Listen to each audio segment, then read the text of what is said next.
লাউ হারভেস্ট করতে আসলাম। এর আগে কিন্তু আমরা অলরেডি 2টা লাউ কেটেছি গাছে, আর এই যে 2টা বড় হয়ে গিয়েছে। আজকে সবার শখ হয়েছে বোয়াল মাছ দিয়ে লাউ দিয়ে খাবে, তাই কচি লাউটা পাড়তে চলে এলাম। গাছে কিন্তু আরো অসংখ্য অনেক লাউ নেমেছে, যেগুলো হবে ইনশাল্লাহ, মানে টিকে গিয়েছে। এদিকে আরো অনেক আছে, এই যে এদিকে, তারপর যেটা একটা বেঁধে দিয়েছি এই যে এদিকে, মানে একসাথে আরো 7-8টা লাউ নামতেছে আলহামদুলিল্লাহ। তো আমি আসলে একদিন আপনাদের প্রথম থেকে শেষ পর্যন্ত লাউ গাছের পরিচর্যা সম্পর্কে জানাতে চেয়েছি।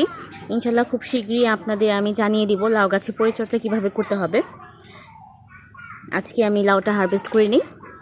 আজকে আমার ছেলের খুব শখ হয়েছে, সে লাউ কাটবে, তাই আজকে আমার 2 ছেলে এসেছে লাউ কাটার জন্য। আর একটু উপরে দাও, লাউটা নিচের দিকে ধরো সাদমান। হ্যাঁ, 2 হাত দিয়ে ধরো।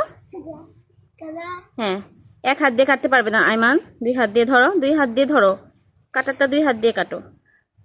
খুব চেষ্টা চলছে লাউটা কাটার, শেষ পর্যন্ত পারে কিনা দেখা যাক। বাবা, গাছ ভেঙে যাবে। পেরেছ? আমি হেল্প করব? আচ্ছা, এই তো হয়ে গিয়েছে প্রায়। এই তো, এদিকে তাকাও, কি পেরেছো গাছ থেকে? লাউ। এটা লাউ? ঠিক আছে, আরেকটাও আছে। চলো আমরা এখন ঘরে নিয়ে এটা রান্না করবো।